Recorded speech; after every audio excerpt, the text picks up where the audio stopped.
श्री सत्यनारायण भगवान की पूर्णिमा व्रत कथा। सत्यनारायण व्रत कथा का संदर्भ यह है कि पुराकाल में शनकादि ऋषि नैमिषारण्य स्थित महर्षि सूत के आश्रम पर पहुंचे। महर्षि सूत से प्रश्न करते हुए ऋषिगण पूछते हैं कि लौकिक कष्ट मुक्ति, सांसारिक दुखों व कष्टों से मुक्ति पाने के लिए सरल उपाय क्या है। महर्षि सूत जी शनकादि ऋषियों को बताते हैं कि यही प्रश्न नारद मुनि ने भगवान विष्णु से किया था और भगवान विष्णु ने नारद मुनि को सांसारिक दुखों से मुक्ति का सरल उपाय बताते हुए कहा, इसका एक ही सरल उपाय है, वह है सत्यनारायण व्रत। भगवान विष्णु ने सत्यनारायण का अर्थ सत्याचरण, सत्याग्रह, सत्यनिष्ठा बताया है। इस संसार में सुख और समृद्धि की प्राप्ति सत्याचरण द्वारा की जा सकती है अथवा सत्य ही ईश्वर को पाने का सर्वोत्तम मार्ग है। सत्यनारायण भगवान की कथा। प्रथम अध्याय। कथा इस प्रकार है कि एक बार नारद जी भगवान श्री हरि विष्णु के पास जाते हैं और उनकी स्तुति करने लगे। यह देख श्री हरि विष्णु नारद जी से बोले, हे भक्त, आप किस प्रयोजन से यहाँ आए हैं तथा आपके मन में क्या है, मुझे बताए। नारद मुनि बोले, प्रभु, मृत्यु लोक में अपने अपने पाप कर्मों द्वारा विभिन्न योनियों में जन्म लेने वाले सभी जीव जंतु, इंसान सभी किसी न किसी प्रकार के दुख व शारीरिक मानसिक पीड़ा से ग्रस्त है। भगवान, इन सभी कष्टों व देखों से मुक्ति पाने का कोई लघु उपाय बतलाए, मैं सुनना चाहता हूँ। श्री हरि विष्णु भगवान ने कहा, हे वत्स, संसार के भले के लिए आपने बहुत अच्छी बात की है, इसलिए मैं आपको इसका उपाय बताऊंगा। इस व्रत को करने से व्यक्ति मोहमाया से मुक्ति पा सकता है, इसे सुनिए। भगवान सत्यनारायण का स्वर्ग और मृत्यु लोक में एक महान पुण्यप्रद व्रत है। आपके स्नेह के कारण मैं इसे कह रहा हूँ। विधि विधान से भगवान सत्यनारायण व्रत करके मनुष्य शीघ्र ही सुख समृद्धि प्राप्त कर मृत्यु के बाद परलोक में मोक्ष प्राप्त कर सकता है। भगवान विष्णु की बातें सुनकर नारद मुनि बोले, प्रभु, इस व्रत को करने का क्या फल मिलता है, इसका विधान क्या है तथा इस व्रत को किसने किया, यह सब विस्तार पूर्वक बताए, मेरी सुनने की इच्छा है। श्री हरि विष्णु ने कहा, यह सत्यनारायण व्रत दुख, शारीरिक मानसिक शौक आदि का शमन करने वाला है, वह धन धान्य की वृद्धि करता है, सौभाग्य अखंड करता है और संतान प्राप्ति के लिए किया जाता है। भक्ति और श्रद्धा से बंधुओं के साथ धर्म में तत्पर होकर सांयकाल के समय भगवान सत्यनारायण की पूजा आराधना करें।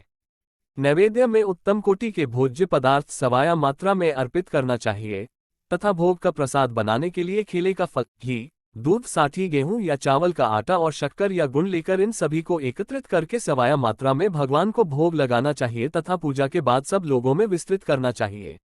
सत्यनारायण भगवान की कथा सुनने के बाद सामर्थ्य अनुसार ब्राह्मणों को दक्षिणा देनी चाहिए और बंधु बांधव व ब्राह्मणों को भोजन कराना चाहिए। कलियुग में यह सबसे छोटा सा उपाय है। श्री मन नारायण नारायण नारायण, भज मन नारायण नारायण नारायण। श्री सत्यनारायण भगवान की जय। सत्यनारायण व्रत। दूसरा अध्याय। श्री सूत जी बोले, के द्विजों, अब मैं पुनः पूर्वकाल में जिसने इस सत्यनारायण व्रत को किया था उसे भलीभांति विस्तार पूर्वक कहूंगा।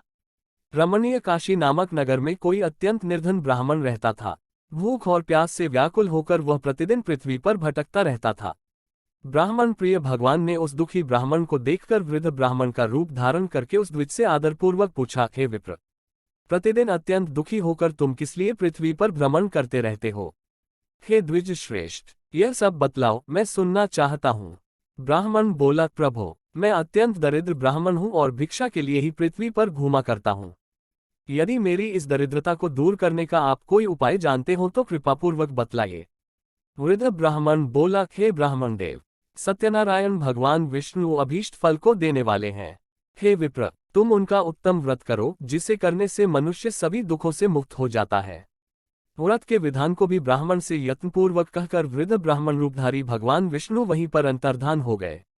वृद्ध ब्राह्मण ने जैसा कहा है उस व्रत को अच्छी प्रकार से वैसे ही करूंगा, यह सोचते हुए उस ब्राह्मण को रात में नींद नहीं आई। अगले दिन प्रातःकाल उठकर सत्यनारायण का व्रत करूंगा ऐसा संकल्प करके वह ब्राह्मण भिक्षा के लिए चल पड़ा। उस दिन ब्राह्मण को भिक्षा में बहुत सा धन प्राप्त हुआ। उसी धन से उसने बंधु बांधवों के साथ भगवान सत्यनारायण का व्रत किया। इस व्रत के प्रभाव से वह श्रेष्ठ ब्राह्मण सभी दुखों से मुक्त होकर समस्त संपत्तियों से संपन्न हो गया। उस दिन से लेकर प्रत्येक महीने उसने यह व्रत किया। इस प्रकार भगवान सत्यनारायण के इस व्रत को करके वह श्रेष्ठ ब्राह्मण सभी पापों से मुक्त हो गया और उसने दुर्लभ मोक्षपद को प्राप्त किया। हे विप्र, पृथ्वी पर जब भी कोई मनुष्य श्री सत्यनारायण का व्रत करेगा उसी समय उसके समस्त दुख नष्ट हो जाएंगे। हे ब्राह्मणों, इस प्रकार भगवान नारायण ने महात्मा नारद जी से जो कुछ कहा मैंने वह सब आप लोगों से कह दिया। आगे अब और क्या कहूँ। हे मुने, इस पृथ्वी पर उस ब्राह्मण से सुने हुए इस व्रत को किसने किया?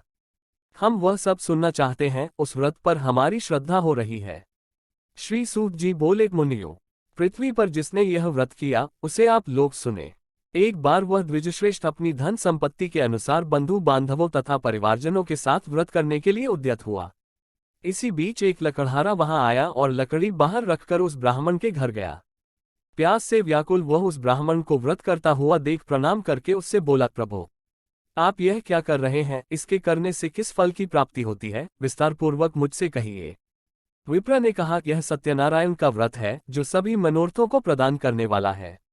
उसी के प्रभाव से मुझे यह सब महान धन धान्य आदि प्राप्त हुआ है। जल पीकर तथा प्रसाद ग्रहण करके वह नगर चला गया। सत्यनारायण देव के लिए मन से ऐसा सोचने लगा कि आज लकड़ी बेचने से जो धन प्राप्त होगा उसी धन से भगवान सत्यनारायण का श्रेष्ठ व्रत करूंगा।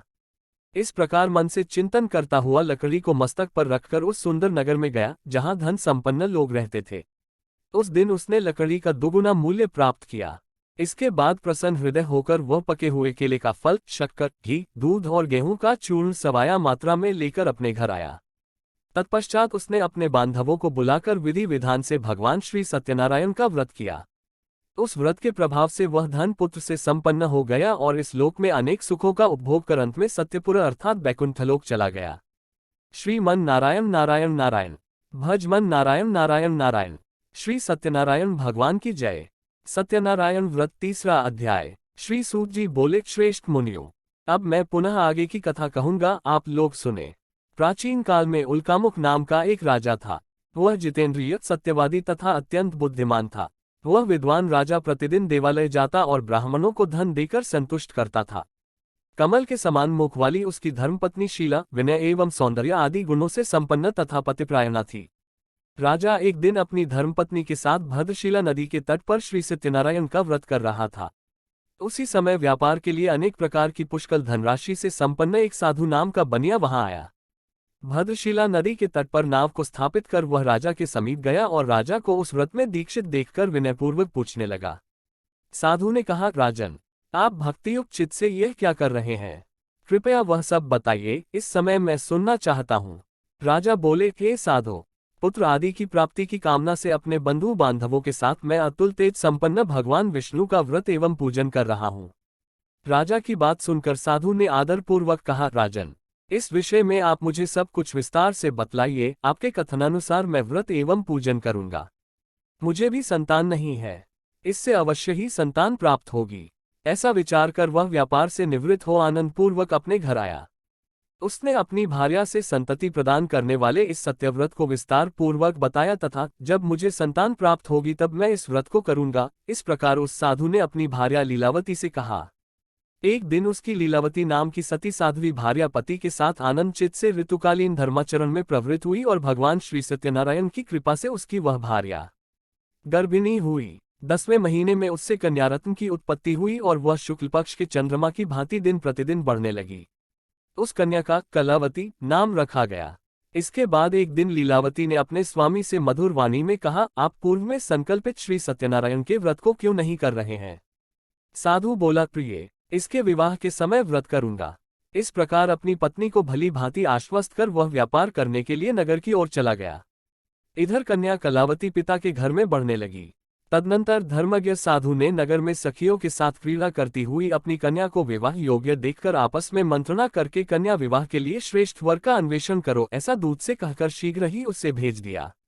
उसकी आज्ञा प्राप्त करके दूत कांचन नामक नगर में गया और वहां से एक वणिक का पुत्र लेकर आया। उस साधु ने उस वणिक के पुत्र को सुंदर और गुणों से संपन्न देखकर अपनी जाति के लोगों तथा बंधु बांधवों के साथ संतुष्टचित हो विधि विधान से वणिक पुत्र के हाथ में कन्या का दान कर दिया। उस समय वह साधु बनिया दुर्भाग्यवश भगवान का वह उत्तम व्रत भूल गया। पूर्व संकल्प के अनुसार विवाह के समय में व्रत न करने के कारण भगवान उस पर रुष्ट हो गए। कुछ समय के पश्चात अपने व्यापार कर्म में कुशल वह साधु बनियाकाल की प्रेरणा से अपने दामाद के साथ व्यापार करने के लिए समुद्र के समीप स्थित रत्नसारपुर नामक सुंदर नगर में गया और अपने श्रीसंपन्न दामाद के साथ वहां व्यापार करने लगा। उसके बाद वे दोनों राजा चंद्रकेतु के रमणीय नगर में गए। उसी समय भगवान श्री सत्यनारायण ने उसे भ्रष्ट प्रतिज्ञा देखकर इसे दारुण, कठिन और महान दुख प्राप्त होगा यह श्राप दे दिया।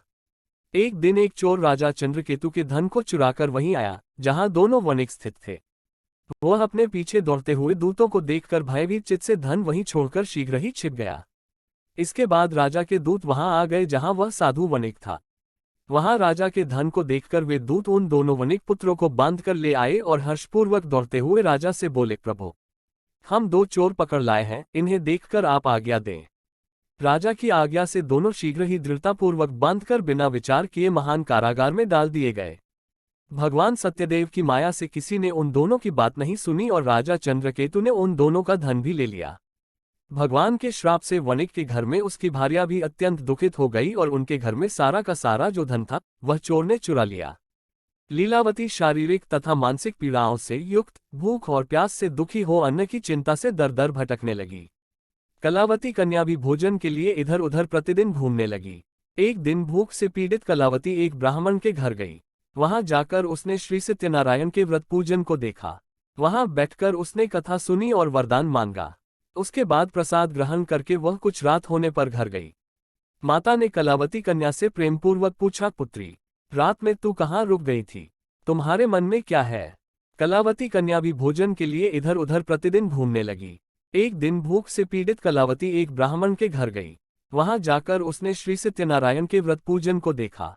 वहां बैठकर उसने कथा सुनी और वरदान मांगा। उसके बाद प्रसाद ग्रहण करके वह कुछ रात होने पर घर गई। माता ने कलावती कन्या से प्रेमपूर्वक पूछा, पुत्री, रात में तू कहाँ रुक गई थी? तुम्हारे मन में क्या है?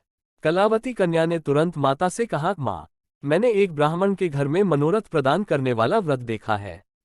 कन्या की उस बात को सुनकर वह वणिक की भार्या व्रत करने को उद्यत हुई और प्रसन्न मन से उस साध्वी ने बंधु बांधवों के साथ भगवान श्री सत्यनारायण का व्रत किया तथा इस प्रकार प्रार्थना की, भगवान, आप हमारे पति एवं जामाता के अपराध को क्षमा करें। वे दोनों अपने घर शीघ्र आ जाएं। इस व्रत से भगवान सत्यनारायण पुनः संतुष्ट हो गए तथा उन्होंने नृपश्रेष्ठ चंद्रकेतु को स्वप्न दिखाया और स्वप्न में कहा, नृपश्रेष्ठ, प्रातःकाल दोनों वणिकों को छोड़ दो और वह सारा धन भी दे दो जो तुमने उनसे इस समय ले लिया है, अन्यथा राज्य, धन एवं पुत्र सहित तुम्हारा सर्वनाश कर दूंगा। राजा से स्वप्न में ऐसा कहकर भगवान सत्यनारायण अंतर्धान हो गए। इसके बाद प्रातःकाल राजा ने अपने सभासदों के साथ सभा में बैठकर अपना स्वप्न लोगों को बताया और कहा, दोनों बंदी वणिक पुत्रों को शीघ्र ही मुक्त कर दो। राजा की ऐसी बात सुनकर वे राजपुरुष दोनों महाजनों को बंधन मुक्त करके राजा के सामने लाकर विनयपूर्वक बोले, महाराज, बेड़ी बंधन से मुक्त करके दोनों वणिक पुत्र लाए गए हैं। इसके बाद दोनों महाराज नृपश्रेष्ठ चंद्रकेतु को प्रणाम करके अपने पूर्व वृतांत का स्मरण करते हुए भयविह्वल हो गए और कुछ बोल न सके। राजा ने वणिक पुत्रों को देखकर आदरपूर्वक कहा, आप लोगों को प्रारब्धवश यह महान दुख प्राप्त हुआ है, इस समय अब कोई भय नहीं है। राजा ने वस्त्र अलंकार देकर उन दोनों वणिक पुत्रों को संतुष्ट किया तथा सामने बुलाकर वाणी द्वारा अत्यधिक आनंदित किया। पहले जो धन लिया था उसे दोगुना करके दिया। उसके बाद राजा ने पुनः उनसे कहा, साधो, अब आप अपने घर को जाएं। राजा को प्रणाम करके, आपकी कृपा से हम जा रहे हैं, ऐसा कहकर उन दोनों महावैश्यों ने अपने घर की ओर प्रस्थान किया। श्रीमन नारायण नारायण नारायण, भज मन नारायण नारायण नारायण। श्री सत्यनारायण भगवान की जय। सत्यनारायण व्रत, चौथा अध्याय। श्री सूत जी बोले, साधु बनिया मंगलाचरण कर और ब्राह्मणों को धन देकर अपने नगर के लिए चल पड़ा।